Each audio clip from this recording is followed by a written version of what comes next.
check me and get my epidural together. So she's over there trying to tell me, yeah, we have the same last name. She's really hyped. Hey, you guys, welcome back to my channel. It's Mama Jewel. Thank you guys so much for tuning into another video. As you guys see by the title, this is my labor and delivery story. This is my little guy right here. I carried him for 40 weeks and 2 days. This is Jonathan Davis, who is kind of trying to wake up and trying to sleep. Look at that yawn. Oh no. And trying to sleep all at the same time. This baby is, he's a blessing. Like, he is a blessing. He's so tiny, guys. Like, I had 2 other children before. Obviously, I have 2 children. And he's tiny. He's like a little doll. So anywho, let me get into this video because I could just stare at him forever. I can just stare at you forever. So anywho, this is my labor and delivery story. Thank you guys so much for tuning in. Please remember to like, comment, and subscribe.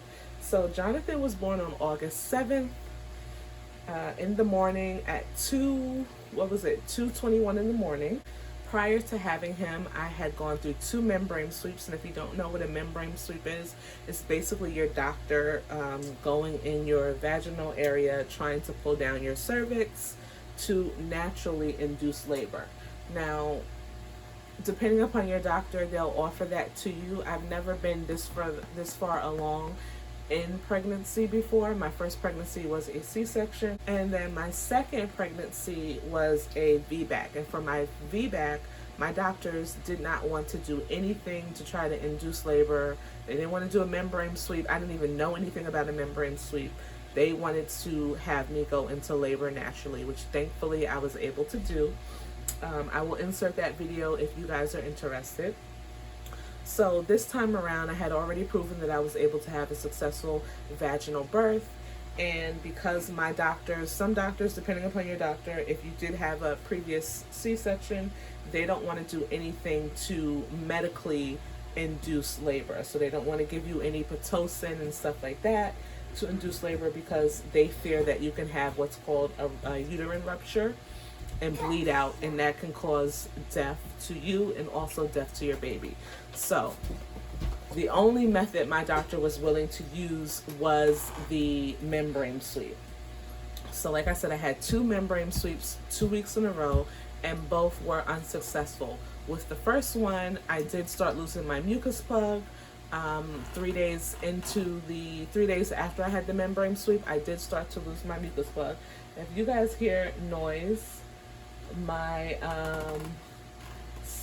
my middle son is here, and he's looking out the window at his big brother playing outside. So he's saying hi to all of his little brother's friends. Y'all excuse him in the background. So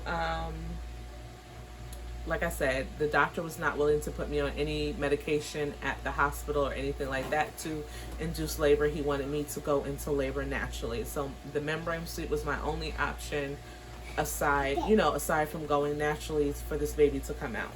So on Wednesday of that week, I'm 30 at this point. I'm 39 weeks pregnant, and I'm going to be 40 weeks on Thursday. So Wednesday of that week, I noticed that the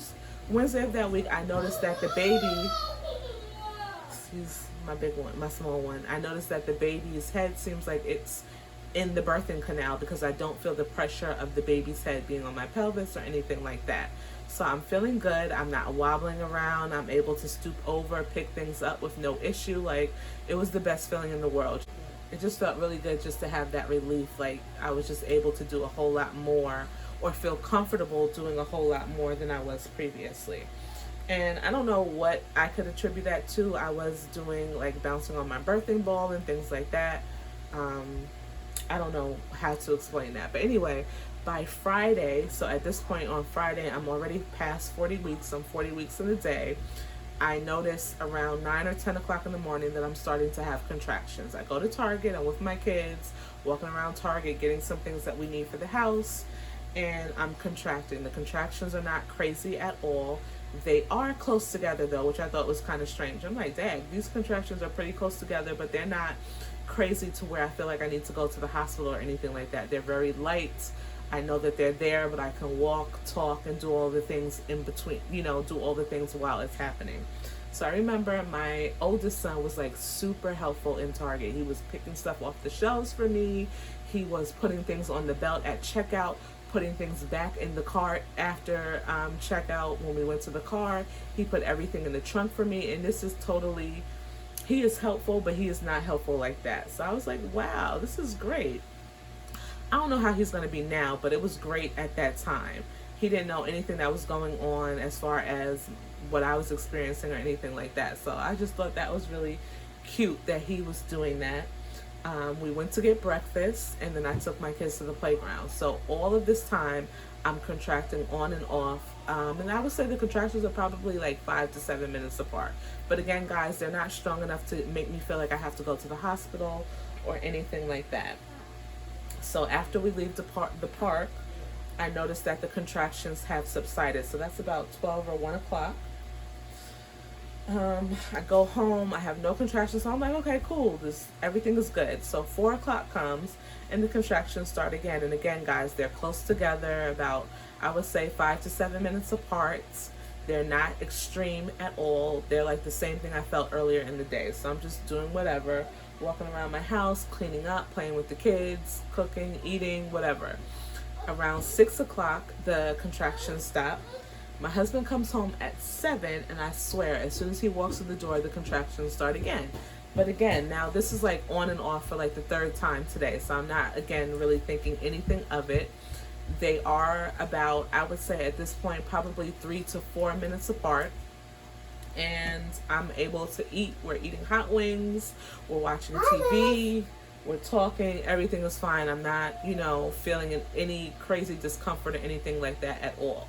As the night progresses, though, by the time 10 o'clock comes, okay, the contractions are getting a lot more intense. Not crazy, but more intense. I'm trying to lay down, and I realize I'm not going to be able to. They're a lot more painful than they were before. So I'm working through this. They're getting painful, and the contractions are getting a lot more closer together. I actually download a contraction calculator or whatever, and I'm timing them.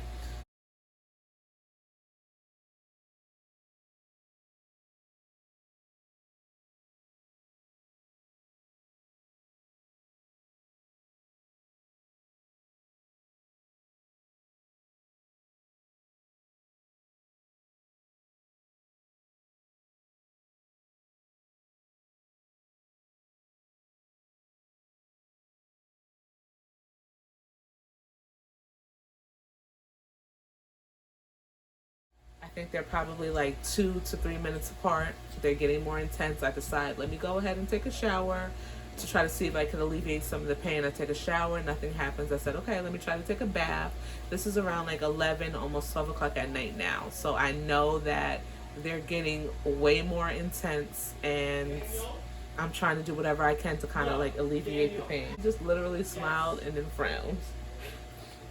So anyway, they're getting more intense. My little 2-year-old is up, and he's usually asleep by like 10 o'clock. He's up. Mommy, are you okay? He's rubbing my back. I'm just like, the support of my 2 oldest kids was freaking amazing. My poor husband had worked like a 14-hour shift, so he was asleep throughout this whole process.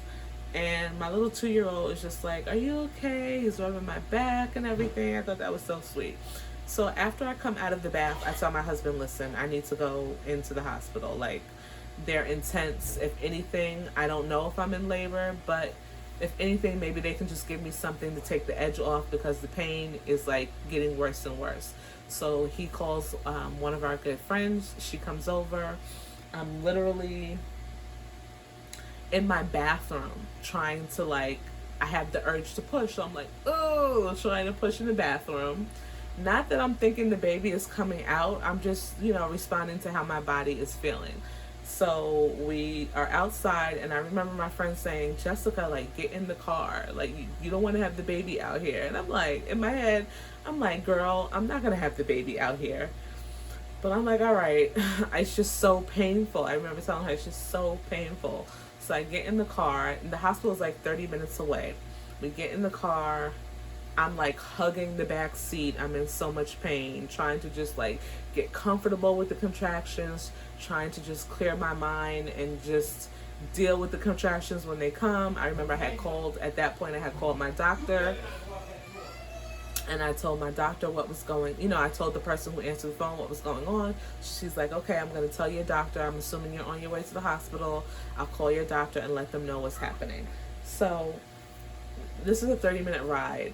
In between contractions, I'm noticing that my husband is like driving in the wrong lane, trying to speed to get to the hospital. I'm like 2 different times I'm trying to push.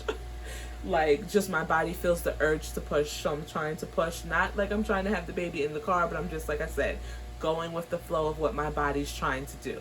We finally get to the hospital. Like, I can barely walk in between the contractions. I get to the desk. They already have all of my paperwork ready, so they just take me to the back. I'm in the back. I remember using the bathroom and getting undressed into my little hospital gown or whatever, and I did see more of the mucus plug at that point come out. So I'm like, okay, maybe this is the real deal now, because like I said, my second pregnancy, as far as the labor and delivery went, it went really quick. As soon as I got to the hospital, the mucus plug came out, my water broke, and bam, I was in labor. So it was kind of like, is this the same thing that's going to happen? But my water didn't break yet.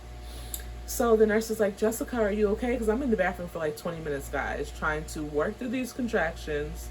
Still, my body's trying to push. It's just crazy. So I'm like, yes, I'm okay. I finally come out of the bathroom. I tell her, listen, I have some bloody mucus in my underwear or whatever. And she's like, okay, let's get you checked out. So they put me on the bed or whatever. The doctor comes in. Her name is the same last name as mine, which is really cool. And we have a different, we don't have a last name that a lot of people share. So just the fact that I had a doctor with the same last name was pretty cool. But at the time, I really didn't care, because I'm like, girl, I'm in pain. I need you to check me and get my epidural together. So she's over there trying to tell me, yeah, we have the same last name. She's really hyped about that. But I'm like, girl, epidural, please. So she goes down there and she's like, yeah, you're ready. And literally when she said that, I was in the middle of a contraction. And I was like, what?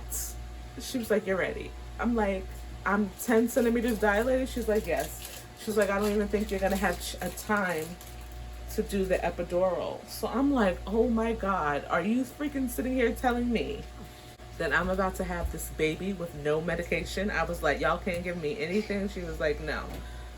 So they call my husband in, and again, they get my IV and everything together, and she's just like, what do you want to do? I'm like, I would like to try to get an epidural before I have to have this baby. And the nurse was like, you're not going to have time. Even if you get the epidural, it's not going to do anything for you. You're still going to feel the pressure or whatever. I don't think you're going to have enough time, because we just did your blood work. We have to wait for everything to be good with the blood work before we can even entertain. Yes? Huh? Okay, hold on. Mommy take you outside in a minute, okay? Wait a minute. So she's like, I don't even think you'll have enough time. Like it's not going to work for you. And I'm just like, great. So the doctor's like, what do you want to do? We could either wait for the epidural, try to wait for the epidural, or we can go ahead and deliver. So I asked her, what does she think? And she's like, and then I had so I asked her, what do you think? And in the midst of asking her, what does she think? I have another contraction. In the contraction, I'm like, I want to push. So she's like, okay, she wants to push.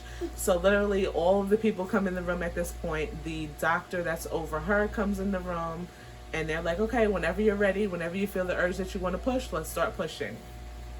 When I tell you guys that I pushed in 5 pushes, I pushed in 5 pushes. I remember on the way to the hospital, my husband was listening to a song called I Want Jesus to Walk With Me. And basically the lyrics are, you just want Jesus to walk with you. While you're going through things in life, you want Jesus to walk with you.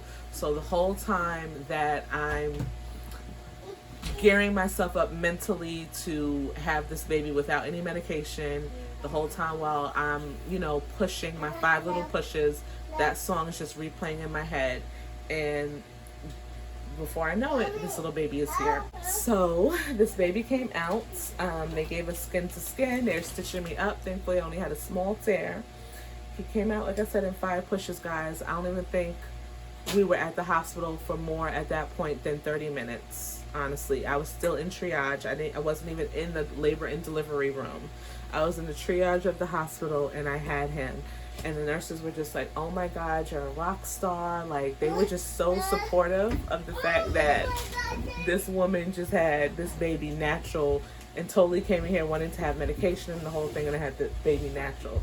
So that made me feel really good. He weighed 7 pounds exactly, and he was 19 and a half inches long.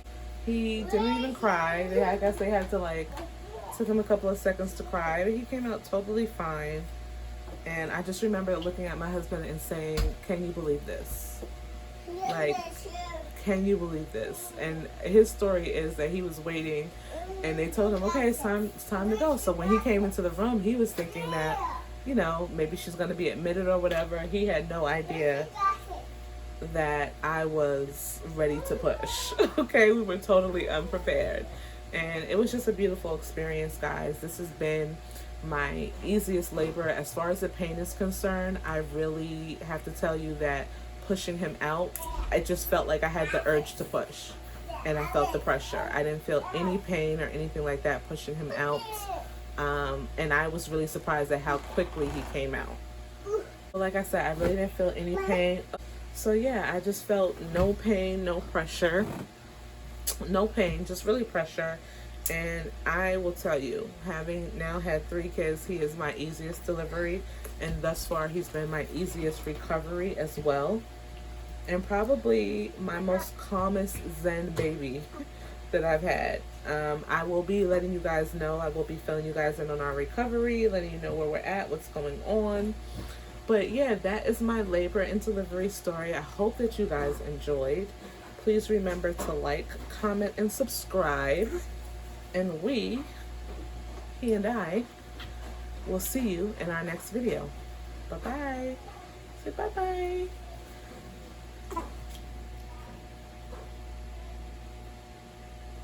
He's waving.